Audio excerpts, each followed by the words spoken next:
Engkau menyelidiki hati. Engkau yang mengerti siapa diri kami yang sesungguhnya di hadapan-Mu. Segala celah Engkau mengetahui. Kebohongan-kebohongan Engkau mengetahui. Bahkan dosa yang tersimpan Engkau juga mengetahui. Tiada yang tersembunyi di hadapan-Mu ya Tuhan. Apa yang ada dalam hati dan pikiran kami, Engkau juga tahu. Mohon pengampunan belas kasihan-Mu ya Bapa, agar kami di dalam menjalani hidup kami sesuai dengan anugerah yang Engkau berikan kepada kami. Kami menikmati relasi bersama dengan Engkau. Kami boleh menikmati bagaimana dekatnya kasih-Mu kepada kami. Kami pun boleh menyatakan kasih itu kepada orang lain. Berfirmanlah kepada kami mau belajar bersama-sama. Di dalam nama Tuhan Yesus Kristus kami sudah berdoa dan kami mengucap syukur. Amin. Selamat pagi saudara-saudaraku yang disayang Tuhan. Senang kita boleh bertemu kembali di dalam pembelajaran firman Tuhan pada saat hari ini.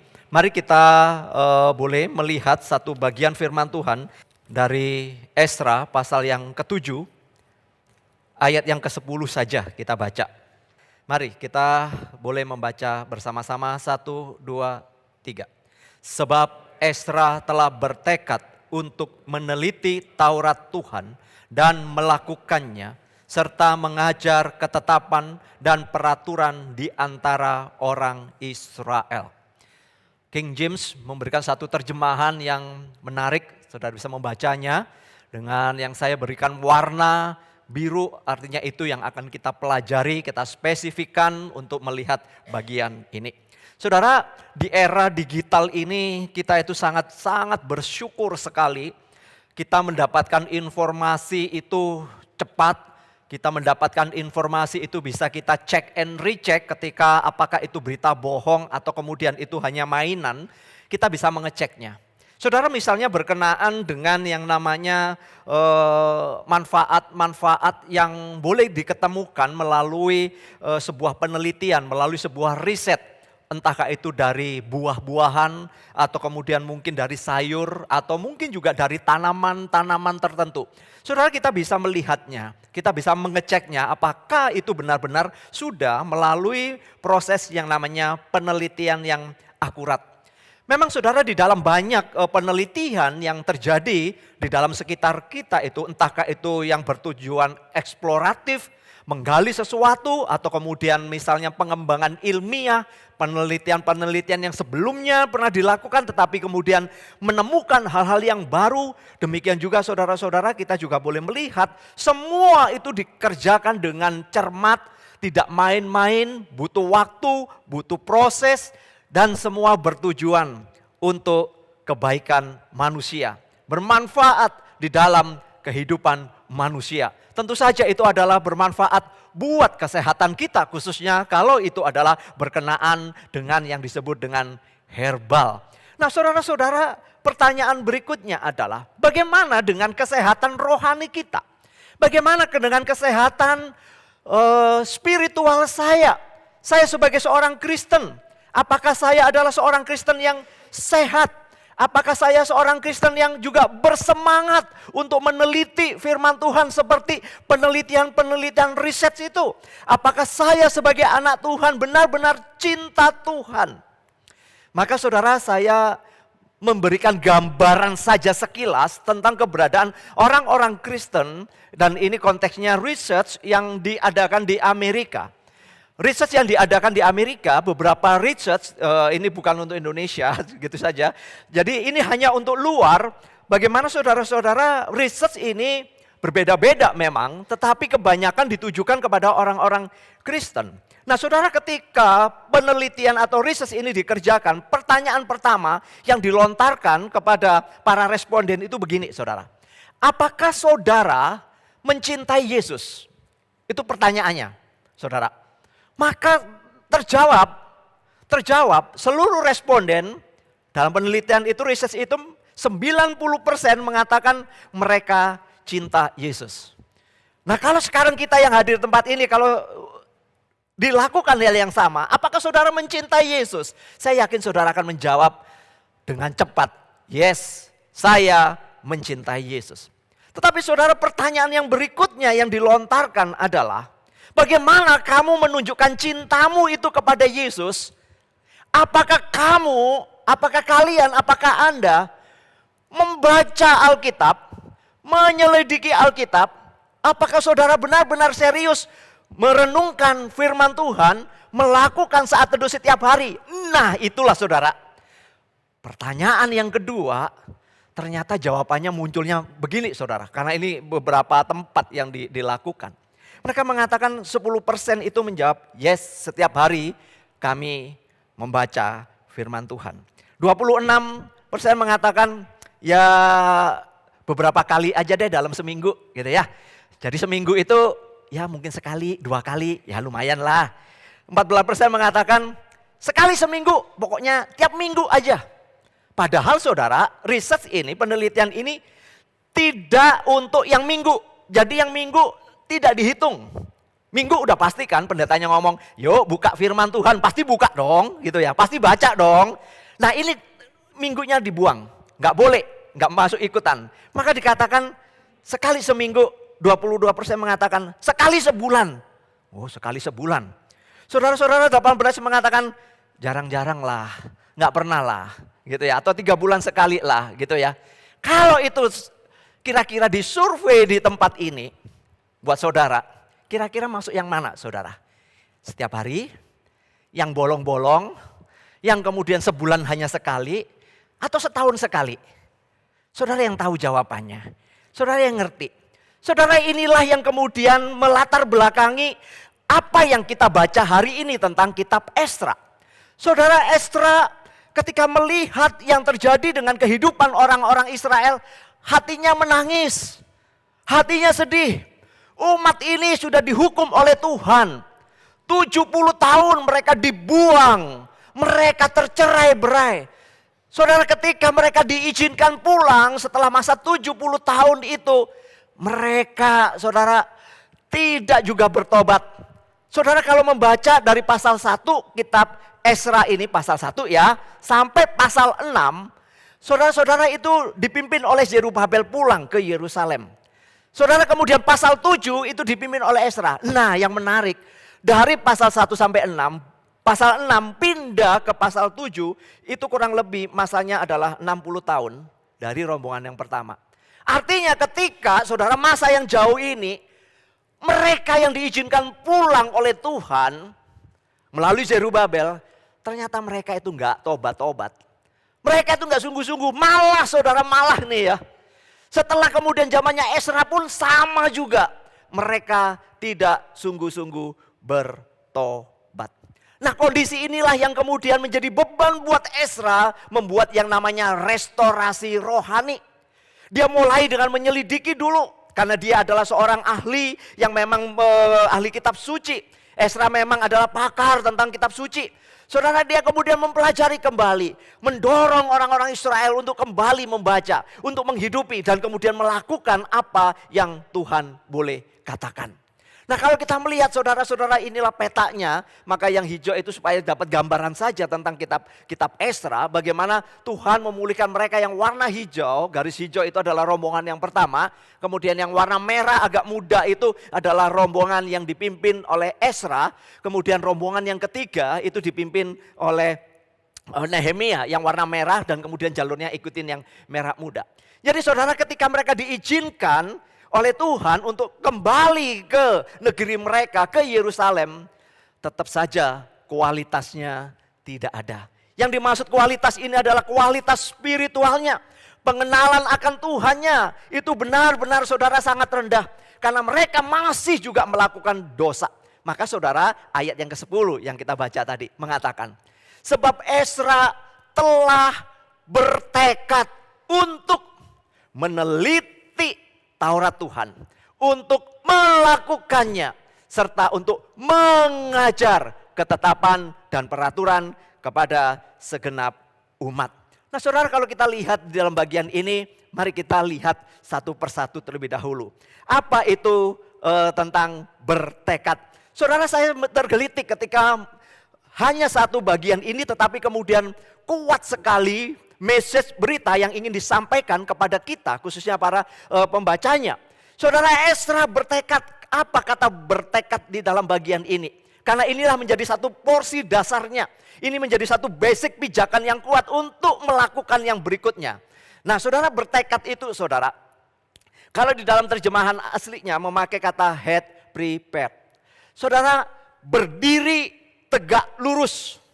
Jadi arti ketika Ezra bertekad, dia itu berdirinya, saudara, bukan kakinya sebelahnya, misalnya kakinya, maaf ya, kakinya begini, enggak, saudara. Kata itu bertekad itu, saudara-saudara, kun itu adalah berdiri tegak lurus, fokus ke depan, artinya dia mempersiapkan dengan sungguh-sungguh, dan arti yang lainnya itu berdiri kokoh, berdiri teguh. Ini namanya kekeh itu ya ini. Yang namanya kalau kita ngerti istilah kekeh nih, pendapatnya nih kekeh nih, kengkel nih nggak bisa diajakin ngomong lagi nih, gitu ya. Saudara, bertekad ini adalah fokus, tegak lurus, sudah bulat hatinya, udah niat, artinya niat. Nah, arti yang lainnya, saudara, di dalam bagian ini itu adalah seperti kita nyetel instrumen, artinya seperti kita mau main gitar, kalau saya boleh mengatakan, atau main piano. Gitar, saudara-saudara, nadanya itu juga harus disetel dulu, saudara. Kalau enggak, antara senar yang 1 sampai 6 itu fals, saudara. Maka perlu disetel, di stem supaya bagus. Sama juga dengan piano. Piano ini juga akan di stem, 6 bulan sekali udah pasti di stem. Kalau enggak, saudara-saudara, nanti suaranya juga akan jadi fals. Nah, kata ini, Ezra bertekad, itu hatinya seperti sebuah gitar atau piano yang sedang di stem. Kenapa harus di stem? Saudara, karena ini menunjukkan bahwa ada satu keputusan yang disengaja. Ini yang disebut dengan niat. Niatnya itu saudara. Jadi udah disetel, udah mantep. Dia berdiri tegak, nyetel, mantep. Keputusan ini adalah keputusan sesadar-sadarnya. Keputusan saya adalah keputusan yang kekeh, yang final. Kenapa harus seperti itu? Kenapa harus pakai keputusan yang disengaja, yang kekeh ini? Karena ini, saudara. Pada waktu dia mengambil satu tekad, itu bisa saja terjadi apa saja di depannya. Tetapi ketika dia kekeh memandang kepada firman Tuhan, keputusan dia untuk menyelidiki firman Tuhan, maka apapun yang terjadi, tetap dia itu konsisten, berdiri teguh di dalam firman. Wow, satu kata, saudara tahu, begitu memiliki sebuah kekayaan. Maka ketika Ezra mengatakan Ezra bertekad, itu bukan sebuah main-mainan. Itu bukan sebuah keputusan, asal keputusan. Sama seperti saudara ketika memutuskan untuk membaca Alkitab. Saudara, itu bukan sekedar, ya udahlah baca boleh, enggak boleh. Kapan-kapan juga boleh, ini juga boleh. Itu sama juga ketika saudara beribadah. Keputusan saudara, ya boleh-boleh saja ibadah, boleh-boleh saja enggak ibadah. Atau sama juga saudara ketika mengerjakan satu panggilan misi. Boleh-boleh saja ngerjain misi, boleh-boleh saja kapan dikerjain. Enggak. Ketika firman Tuhan ini berkata, Ezra bertekad, dia punya satu posisi yang saklek, boleh dibilang saklek, boleh dibilang benar, ini posisi yang kuat. Hatinya sudah terikat kepada firman. Niatnya adalah niat keputusan yang tulus, keputusan yang disengaja. Saya tulis memang keputusan yang disengaja, karena banyak keputusan karena terpaksa. Ezra tidak. Dia akan mengerjakan itu bersama dengan umat dan mengajak umat supaya juga memiliki satu tekad yang sama. Belajar firman Tuhan. Maka saudara-saudara, ketika kita mempersiapkan hati, itu akan membuat kita siap untuk membiarkan Tuhan melalui kuasa Roh Kudus yang dimeteraikan di dalam hati kita itu bisa bekerja dan itu hidup di dalam hati kita. Orang yang mau mempersiapkan hati itu berarti dia sudah siap untuk menyetujui apapun yang Tuhan mau katakan kepada dia. Bukan sebaliknya. Dia akan berusaha untuk membuat Tuhan setuju dengan apa yang menjadi agendanya. Atau kepengen supaya Tuhan menolong dia atau memberkati dia. Atau menyetujui semua keputusan-keputusan dia. Bukan seperti itu. Jadi saudara lihatlah, apapun ini bisa kita terapkan ketika kita mengikut Yesus. Di dalam buku Not of Fun, saudara yang biasanya gabung dalam doa akan mendapatkan seri lengkap. Itu sudah kita bahas. Itu jelas sekali antara pengikut Yesus dengan penggemar Yesus itu sangat berbeda. Sama-sama di gereja, sama-sama orang Kristen. Saudara sama-sama bawa Alkitab, sama-sama saudara-saudara istilahnya merayakan Natal, sama-sama juga memberikan persembahan, melayani. Tetapi yang satu bisa itu hanya penggemar, tetapi yang satunya adalah pengikut yang sejati. Saudara, seorang pengikut sejati daripada Kristus adalah seorang yang memang punya kebulatan hati, punya kebulatan tekad untuk mengikut Yesus, menyetujui apapun yang Tuhan boleh katakan. Dan dia akan mengatakan, yes, I do. Ya Tuhan, aku siap untuk mengerjakan.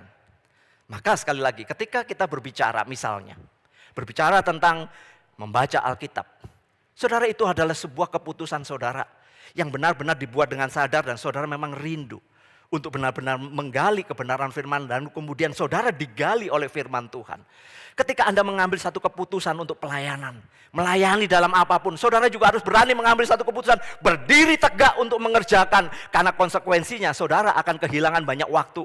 Saudara harus dituntut untuk latihan, saudara harus dituntut untuk ini dan itu. Saudara harus tetap berdiri tegak, karena memang itulah yang harus dilakukan. Ketika kita mengerjakan bagian dan panggilan kita untuk misi Allah, saudara, Anda juga harus berdiri tegak, karena banyak hal yang membuat kita tidak mengerjakan misi Allah. Jadi saudara, semua dimulai daripada hati. Kenapa kemudian di dalam pelajaran Alkitab selalu hati itu menjadi sesuatu yang utama? Kenapa hati itu menjadi satu fokus di dalam pembahasan firman Tuhan? Karena memang di sanalah sumber daripada segala sesuatu. Apa yang meluap dari hati itulah yang menajiskan. Kan demikian saudara. Maka saudara, begitu indahnya ketika kita melihat tekad. Sekarang yang kedua tentang kata meneliti. Apa itu meneliti? Saudara, meneliti itu adalah kalau dalam terjemahan bahasa Inggris memakai to seek. To seek itu saudara-saudara mencari, menyelidiki, menanyakan, membutuhkan, menelusuri. Seorang yang punya tekad saja bagus, tetapi kalau tekad tanpa sebuah tindakan itu namanya omong kosong. Sebuah tekad, keputusan tapi do something. Gak melakukan sesuatu saudara. Do not something. Gak melakukan mengerjakan apapun. Itu juga omong kosong. Saudara, sebuah tekad biasanya disertai dengan sebuah tindakan. Sebuah keputusan akan diikuti dengan sebuah perjalanan. Sebuah keputusan, saudara-saudara, ini juga disertai ketika saya memutuskan seperti ini, saya akan mengerjakannya. Saya belajar untuk tidak mundur, saya belajar untuk menghadapi apapun. Saudara, inilah ketika bagian ini bukan hanya tekad, tapi kemudian meneliti. Artinya saudara, mempelajari dengan baik. Mempelajari dengan cermat. Apa yang Allah ingin mengerti akan maksudnya. Supaya kita tahu apa hatinya Allah. Maka saudara-saudara, kadang saya mengikuti beberapa dalam hampir 2 bulan ini banyak Zoom melalui seminar ya, karena nggak mungkin saya keluar kota kemana. Saudara, saya banyak mengikuti Zoom. Sekali lagi saudara, ketika mengikuti Zoom berkenaan dengan misi, pengembangan gereja, pelayanan, saudara, sekali lagi kebanyakan tidak bisa terjadi kalau kemudian itu mungkin hanya satu orang saja. Saudara, tetapi impact-nya, dampak yang paling besar itu adalah ketika ada sebuah kegerakan bersama-sama. Kegerakan bersama-sama ini adalah saudara hanya didasari oleh hati yang benar-benar mengasihi Kristus. Hati yang sungguh-sungguh cinta kepada Kristus. Maka ketika dia mengambil keputusan, oke, gereja Tuhan sedang butuh ini. hati Tuhan sedang mengerjakan ini, saya bertekad mengambil satu bagian untuk mengerjakan bagian ini. Ketika saya mengambil keputusan untuk menyelidiki firman Tuhan, belajar firman Tuhan, ini keputusan yang tulus, ini keputusan yang bukan dibuat seakan-akan karena semuanya ikut, bukan, karena saya memang perlu untuk menyelidiki supaya saya diselidiki. Saudara, orang-orang yang demikian, orang-orang yang mengambil keputusan seperti ini, saya meyakini saudara, hatinya Allah akan ada. Maka jangan heran kalau saudara melihat ada orang yang begitu getol untuk pelayanan yang ini. Bukan karena dia pelarian, bukan, karena memang hatinya. Ada orang yang bisa memberikan semuanya, saudara, dia pernah hitung-hitungan. Dia rela berkorban. Saudara-saudara, walaupun dia bukan orang yang kelebihan, tapi dia memberikan itu banyak. Kenapa saudara? Karena hatinya mengerti tentang hatinya Allah. Tapi ada orang saudara, yang hatinya tidak pernah untuk Allah, tapi ingin supaya dilihat oleh Allah. Ini yang mengerikan, bukan? Saudara, meneliti itu artinya meneliti untuk mengoreksi hidup, mengoreksi pikiran kita, mengoreksi kehendak kita, mengoreksi namanya agenda-agenda kita, mengoreksi tujuan kita, mengoreksi motivasi kita. Saya berapa kali kalau misalnya ketemu dengan orang pulang, entah di tempat ini, di pusat, atau tempat lain, salaman kan biasanya saudara, salaman. Selamat hari Minggu Pak, terima kasih. Selalu ngomong gini, aduh Pak Sugianto, terima kasih firman-Nya luar biasa, sangat memberkati. Tapi sayang loh Pak, kaget saudara. Wah pujiannya enak gitu, tapi sayang Pak. Nah sayangnya ini saudara, ini saya nelen apa ini ya? Nunggu saudara. Lalu kemudian dengan lantang dia mengatakan, Pak, sayang. Si orang itu nggak datang Pak. Coba Pak kalau dia datang, wah pasti dia tuh kena Pak. Dia pasti kena, pasti dia bertobat Pak. Saya jadi gak senang saudara, maksudnya baru ngomong terima kasih firman-Nya indah, tak kirain buat dia ya indah saudara. Ternyata kan buat orang lain saudara. Berapa banyak ketika kita mendengarkan firman Tuhan selalu berpikir, cari-cari, ya, dia nggak datang. Harusnya datang nih hari ini, nanti tak suruh lihat di online saja supaya bertobat. Itu benar itu perkataannya Pak Sugianto, itu benar. Pertanyaan saya sederhana, lalu ngapain di gereja? Itu berkat buat siapa? Buat orang lain yang gak datang? Atau saudara tengok-tengok, tuh dengerin tuh, itu untukmu. Saudara-saudara, itulah kenapa kita mau juga meneliti firman, mempelajari firman, supaya kita ini juga diteliti oleh firman. Saudara, orang yang diteliti oleh firman itu saudara, memang sakit, memang gak enak. Tapi saudara, orang yang diteliti oleh firman itu akan mendatangkan satu sukacita. Mendatangkan sebuah damai sejahtera. Mendatangkan sebuah hal yang indah di dalam hidupnya. Saya memperhatikan teman-teman ketika menulis. Bukan saya nggak baca loh saudara. Saya baca. Bahkan saya mengatakan Anda termasuk orang-orang yang hebat, saya mengatakan. Ketika saudara merenungkan, walaupun saudara menuliskan secepat itu. Tapi saya menghargai, appreciate luar biasa buat saudara. Karena apa yang saudara tuliskan itu adalah luapan hati saudara. Ketika ada seseorang yang menuliskan itu, saya tahu pergumulan saudara. Saya tahu kehidupan saudara, saya mengenal saudara. Ketika saudara menuliskan itu, saya mengatakan amin. Engkau mengatakan bukan sekedar untuk menunjukkan knowledge kepandaianmu. Tetapi memang engkau menuliskan itu karena hatimu disentuh oleh Roh Kudus. Hatimu diselidiki oleh Roh Kudus. Bukankah kita sering kali saudara membaca firman, lalu kemudian kita mengolah itu. Banyak orang kemudian terjebak dengan mengatakan ini masa lalunya. Betul ada masa lalunya, oh ini kepahitan masa lalu, betul ada. Oh ini karena mungkin ada istilahnya ikatan, kutukan di masa lalu. Ya mungkin saja ada. Oh ini karena terjadi sesuatu di masa lampau. Ya saudara-saudara, saya mengatakan oke lah alasan apapun, tetapi saya selalu menegaskan demikian. Kondisi kita memang dipengaruhi oleh latar belakang masa lalu kita dan lain sebagainya. Tetapi buat siapapun yang percaya kepada Yesus dan membiarkan Yesus itu menyelidiki hatinya, dia adalah ciptaan baru di dalam Kristus. Amin. Dia adalah ciptaan baru di dalam Kristus. Maka segala kepahitan, kemarahan, pertikaian, kebencian itu dihilangkan oleh Kristus. Karena ada Roh Kudus yang tinggal untuk menasehati kita, untuk kemudian bergerak maju. Kalau dulu kita berjalan ke sana, menuju arah kita, tetapi pada waktu kita menerapkan hati kepada Kristus, fokus kita, ketetapan hati kita, hanya tertuju kepada Kristus saja. Inilah seorang pengikut sejati. Tapi seorang penggemar, ketika dia melihat sebuah tantangan, aduh, dia ngitungnya kepada saya. Gak ada untungnya buat saya gak mau. Saya gak ada waktu, saya gak punya kesempatan, saya masih konsentrasi ke sini. Saudara, orang-orang yang demikian adalah orang yang tidak pernah menetapkan hatinya untuk benar-benar mengikut Kristus. Maka itulah yang disebut dengan penggemar. Ngerti maksud saya ya, sudah saudara paham ya sampai sini ya. Saudara-saudara lihatlah, hanya 2 kata yang kita pelajari. 2 kata ini begitu menariknya. Makanya kenapa kemudian kegerakan di dalam kitab Esra dilanjutkan oleh Nehemia. Di dalam kitab Nehemia, karena itu menjadi satu kesinambungan yang utuh. Bagaimana rencana Allah itu saudara digenapi oleh orang-orang seperti ini. Sekali lagi, di tengah-tengah banyak umat yang masih melakukan kebohongan, melakukan dosa. Itu yang terjadi, kenyataannya seperti itu. Tetapi saudara, ketika baik Esra ataupun Nehemia menetapkan hati untuk kembali kepada firman Tuhan, maka orang-orang yang seperti itulah orang-orang yang kemudian diberkati. Saudara melihat di dalam catatan sejarah berikutnya, bukan?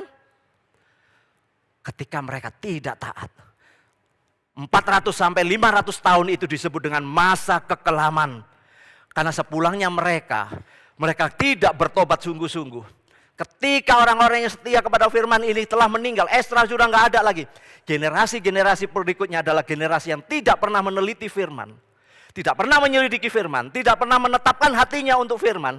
Maka 400 sampai 500 tahun disebut masa kegelapan.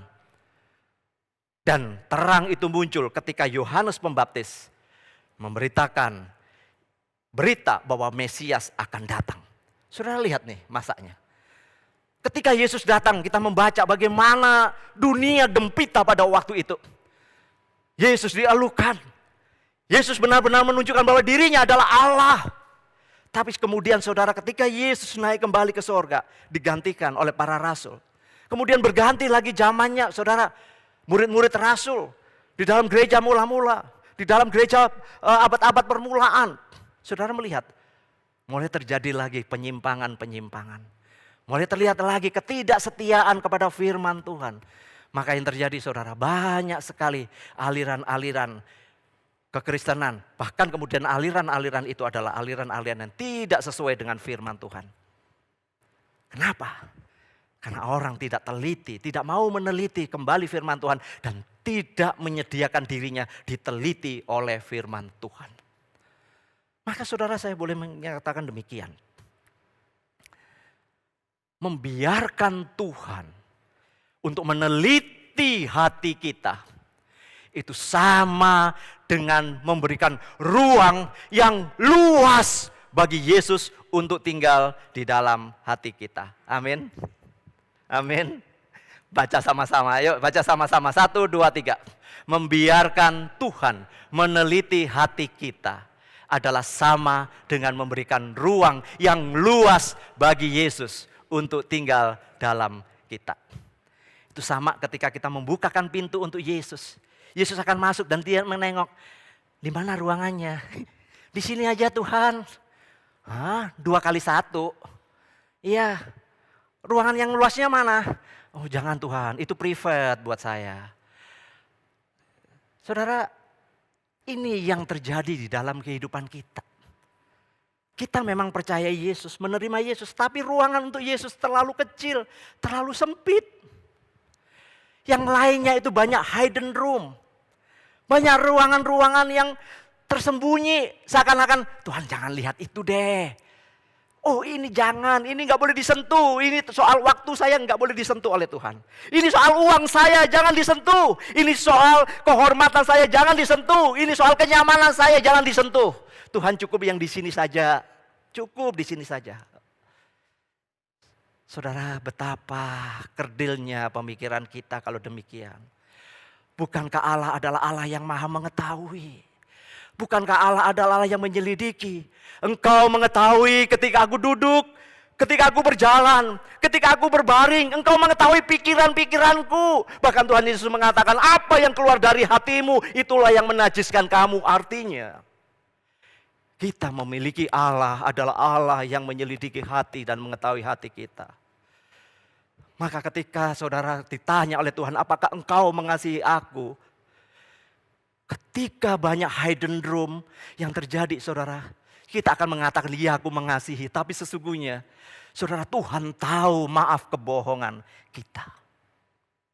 Justru membiarkan Tuhan meneliti hati kita itulah, kita setuju dan sepakat ruang seluasnya dalam totalitas hidup kita ini adalah miliknya Kristus.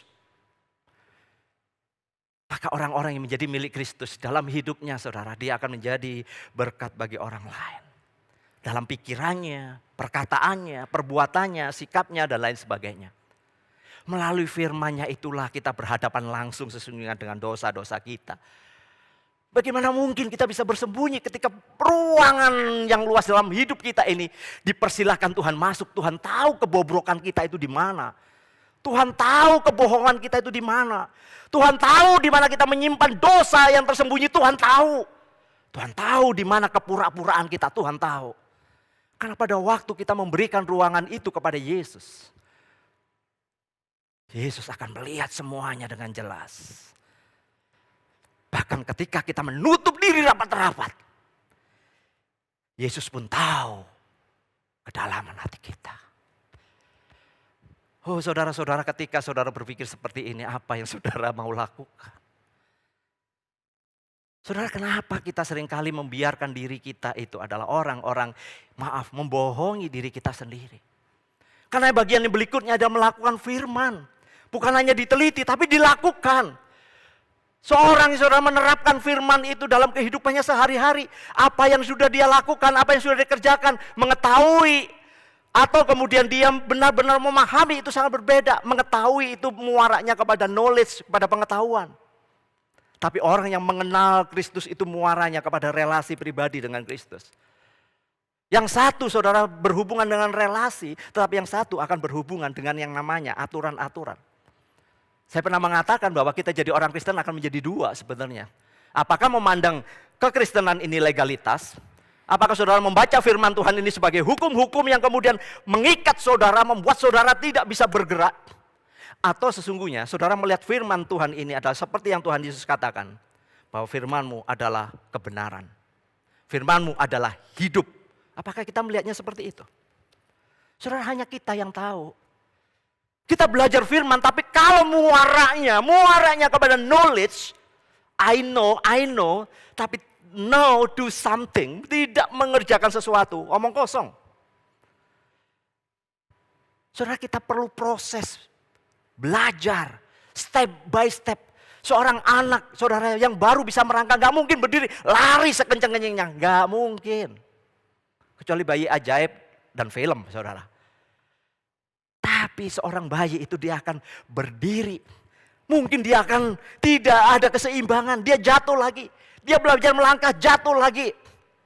Mungkin baru berjalan kemudian saudara nabrak kursi, nabrak meja. Dan saudara lihat ketika dia sudah lebih dewasa lagi, bukankah saudara tidak bisa mengejar kembali anak itu, betul? Larinya terlalu kencang. Saudara, kita belajar firman itu muaranya kepada relasi. Hubungan kita dengan Tuhan. Hendaklah kamu menjadi pelaku firman, bukan hanya pendengar. Sebab jika tidak demikian, kamu itu adalah menipu diri sendiri. Saudara, mengetahui tentang Yesus saja itu bagi saya nggak cukup. Kenapa nggak cukup kalau hanya sekedar mengetahui? Masalahnya setan pun lebih mengetahui tentang Yesus. Bahkan mungkin saudara lebih hebat setannya daripada kita dalam pengenalan akan Yesus. Wow, Pak kok ekstrim? Mau bukti?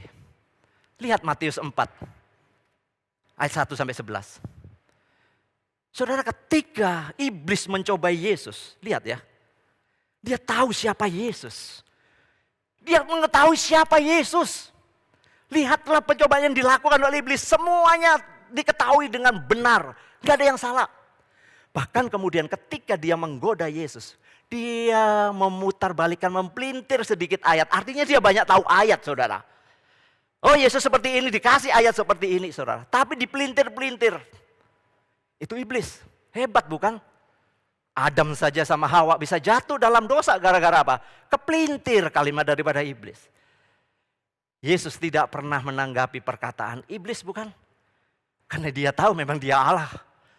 Inilah saudara, Yesus sudah memberikan dan menunjukkan hidup kita ini akan banyak saudara serangan yang menyerang identitas kita sebagai anak Tuhan.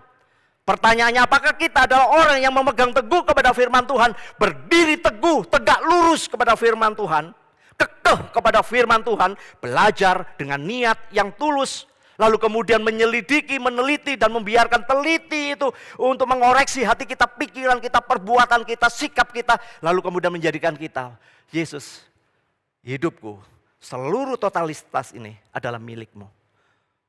Adalah milikmu.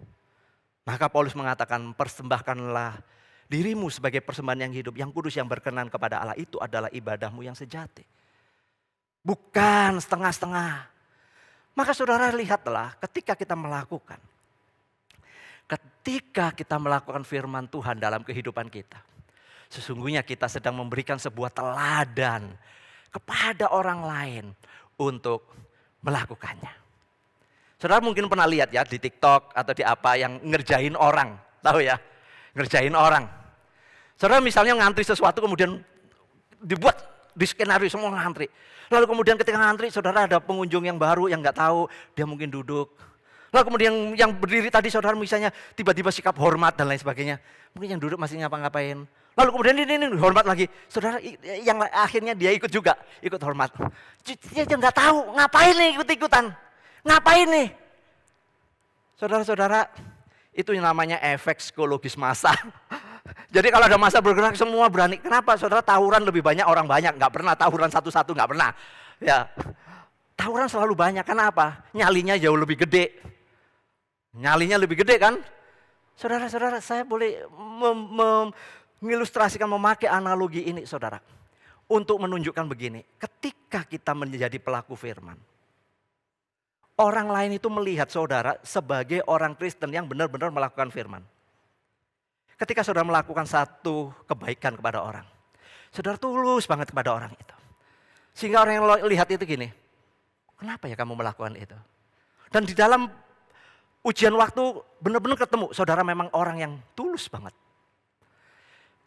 Orang yang melihatnya, wah lu hebat ya, aku kepengen seperti itu. Atau saudara ketemu ya dengan orang yang, aduh mulutnya bawel banget. Jawabnya itu nggak ngenain hati, nyakitin terus. Jawabannya selalu memojokkan. Saudara begitu saudara jawabnya baik. Nggak usah dibantah, nggak usah balas perkataan kasar dengan kasar. Saudara tunjukkan. Lama-lama orang itu mikir, kenapa ya kamu diperlakukan seperti itu ya? Tetap nggak balas. Kenapa kamu tetap baik ya? Perkataanmu tetap baik. Saudara lihat, sebuah kebenaran ketika ditunjukkan itu akan mempengaruhi kepada orang lain untuk melakukan yang benar juga. Sama dengan saudara ketika melakukan sesuatu yang nggak benar. Contoh nih tak balik ya. Saudara melakukan sesuatu yang nggak benar. Lalu saudara cerita, enak loh ternyata gini loh, pakai gini, beres semuanya. Saudara mikir, bener juga ya daripada repot-repot. Di mana tuh? Sama siapa tuh? Gua ngikut deh. Iya enggak? Iya enggak? Bener ya? Saudara, jika manusia memang cenderung untuk meniru yang jelek, karena memang naturnya kita dosa. Mengapa kita tidak mau melakukan firman Tuhan yang baik, yang benar, sesuai dengan firman Tuhan, sesuai dengan hatinya Tuhan, mengerjakan apa yang Tuhan mau, supaya orang lain juga tergerak. Tergerak untuk melakukan yang benar juga. Jangan kasih contoh yang gak benar. Semua orang juga akan ikut gak benar. Itu contoh yang sederhana. Ini firman Tuhan. Ngoreksi hati. Hatimu bersih, orang lain juga bersih deh. Kalau kamu jujur, orang lain akan lihat. Dan akan berusaha untuk jujur kepada saudara. Kalau engkau seorang yang bertanggung jawab, orang lain tidak bertanggung jawab, dia akan belajar dari kamu ketika kamu seorang yang bertanggung jawab. Ketika kamu orang yang konsekuen dengan komitmenmu, maka orang lain juga akan belajar untuk mengikuti kekonsekuenan itu. Walaupun dia sedang berusaha mati-matian, tetapi kita selalu menunjukkan itu. Itulah yang kemudian saudara digabung dengan yang namanya mengajar ketetapan. Karena saudara melakukan dan mengajar akan menjadi satu. Mengajar itu artinya saudara, apa yang sudah kita alami, kita pahami, kita mengerti, kita ajarkan kepada orang lain. Contoh, orang lagi khawatir, susah, stres. Lalu saudara mengatakan begini, jangan khawatir, Bapak di surga memelihara kok. Burung pipit saja dijaga. Tapi engkau itu cuma ngomong pinter. Orang itu tahu siapa kamu, lalu dia akan ngomong gini, utang lu juga di mana-mana, lu belum bayar di mana-mana juga. Ngerti maksud saya, saudara? Orang itu ya harus sabar. Janganlah balas gitu, janganlah emosian. Lalu orang itu akan mengatakan begini, saudara. Kamu ngomong sabar, lu baru berantem kemarin. Lu sama istrimu, sama suamimu baru tengkar kemarin. Gimana mau sabar? Understand ya, ngerti ya maksudnya. Saudara, ngajar kebenaran itu adalah yang kita sudah alami. Apakah sudah sempurna? Tidak. Tidak ada manusia sempurna, kesempurnaan hanya milik Allah. Tapi kita bisa menghubungkan pengalaman kita. Kalau dalam konteksnya Esra, hukuman pembuangan masa lalu dengan konteks kasih karunia Tuhan. Sama dengan dosa kita hari ini, kesalahan kita masa kini. Itu saudara melihat firman Tuhan, ada pengampunan, ada belas kasihan, ada kasih karunia. Itulah yang membuat saudara menjadi hidup baru. Itu namanya mengajar dengan contoh dan keteladanan. Apapun saudara. Ngomongin soal program ini bagus. Saudara, dalam diskusi Zoom itu saya selalu mengatakan iya ya, diskusinya bagus-bagus. Tapi kenapa seringkali tidak bisa dilakukan? Karena memang nggak ada contohnya. Memang nggak ada contohnya, jadi nggak mungkin saudara. Kalau ada contohnya pasti saudara. Disitulah ketika kita mengajar yang mempersiapkan diri, meneliti saudara. Maka saudara, saya ingin menunjukkan sesuatu. Kenapa harus mengajar? Kenapa harus ditunjukkan kepada orang lain? Ya, kan teman-teman yang sudah ngikutin sharing kelompok dan sebagainya, saya tunjukin nih ya faktanya begini nih. Orang itu ingat 10% kalau dia baca. Oh, aku pernah baca nih, itu cuma 10%. 20% dia dengar. Menarik didengar, dia akan ingat saudara. Tapi itu hanya 20%. 50% orang itu ingat apa? Dia lihat, dia dengar. Lihat, dengar. Jadi kayak nonton berita, saudara akan ingat tuh. Ya, peristiwa itu akan ingat 50%. 70% orang ingat apa? Diskusi, kita ngobrol. Didiskusiin, seru. Masalah pajak lah, masalah inilah, masalah itu, macam-macam saudara. Saudara dapat sesuatu. Oke, 80% orang ingat itu dari apa? Pengalaman pribadi. Karena aku pelakunya. Aku dulu pernah masuk jurang, aku pernah di penjara, aku pernah kegibak lumpur, aku pernah terlilit utang, aku banyak stres, aku banyak sakit-sakitan, banyak emosional. Tapi sekarang enggak. Hidupmu banyak berubah, hidup baru tadi. 80% pengalaman pribadi itu saudara akan ingat. Lu pernah masuk lubang yang sama enggak? Pernah melakukan dosa yang sama enggak? Ketika bertobat, saudara akan enggak pernah melakukan lagi. Itu udah pasti. Kenapa? Enggak mau. Tetapi yang menarik, 95% adalah diajarkan. Kenapa Pak dosen itu pinter-pinter ya saudara? Ngajar, wih hebat ya. Dosen itu pinternya cuma sehari daripada saudara. Ya bener lah, dosennya kan persiapan dulu 1 hari. Diajarin, akhirnya sama-sama tahu, ya kan? Selevel deh, gitu loh. Masalahnya dosen ini setiap hari ngajar yang sama. Makanya dia hafal ini, hafal itu, hafal ini. Saudara tahu semuanya. Kita, wih hebat ya. Itu bukan instan ya. Tereng, langsung semuanya bisa. Enggak, karena dia terus melakukannya. Sama kayak orang khotbah, kalau terus khotbah ya akan pinter khotbah. Kalau nggak pernah khotbah ya gergeten gini saudara, walaupun naskahnya ada gini-gini saudara ya, nggak bisa ngomong. Jadi itulah kenapa saudara harus mengajarkan kepada orang lain. Ya, melalui pelatihan kita, pelayanan kita belajar.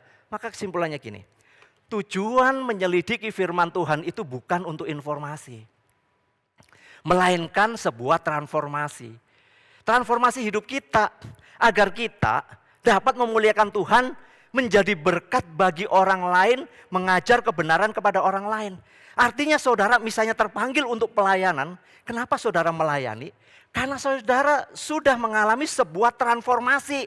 Sehingga saudara mau melayani, saudara mau mendukung pelayanan-pelayanan pekerjaan Tuhan, pelayanan misi ataupun yang lainnya. Karena saudara sudah mengalami transformasi, sehingga saudara mau mendukung itu.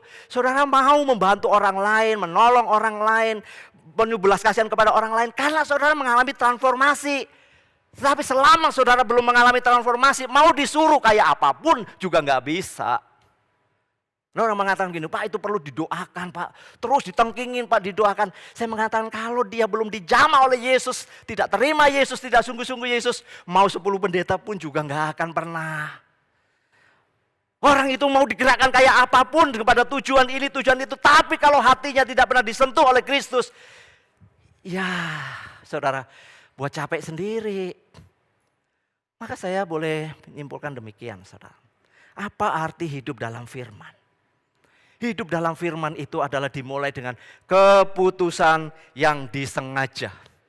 Keputusan yang benar-benar sebuah komitmen niat yang kuat untuk mendisiplin diri, melatih diri, melakukannya walaupun itu sulit. Mengampuni sulit enggak? Sulit. Justru itu punya komitmen yang kuat. Melakukan sebuah upaya berdasarkan kasih karunia Tuhan dan kita bisa melakukan. Itu namanya hidup dalam firman. Kedua, kita itu harus saudara mempelajari firman setiap hari. Setiap hari. Karena apa? Firman Tuhan itu ibarat cermin yang menyingkapkan kekurangan kita, menyingkapkan kegagalan kita. Semakin lama kita mengabaikan firman Tuhan, maka semakin jauh hati kita dari Tuhan. Karena itu seperti cermin benar.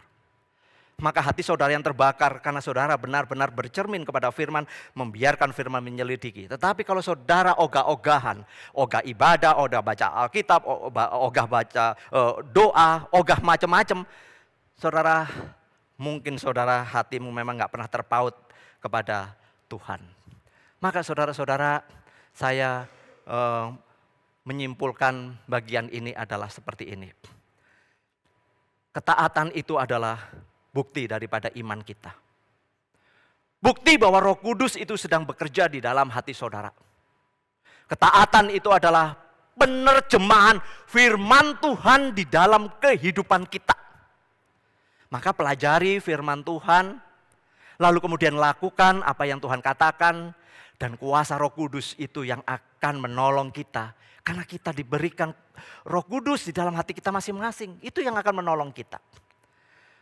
Baiklah, bagi teman-teman yang mungkin akan melanjutkan di dalam pembelajaran yang ketiga, maka saya mengatakan menyelidiki firman Tuhan itu adalah dengan lebih dalam lagi kita akan kemudian memberikan timbal baliknya. Apa yang Alkitab katakan kepada saya, apa yang harus saya rubah, apa yang harus saya mengerti, apa yang sebenarnya yang Tuhan ingin supaya kami tahu. Maka ada 9 pertanyaan ini yang akan menjadi sebuah pembahasan. Apakah itu berbicara tentang dosa saya? Apakah itu berbicara tentang janji Tuhan?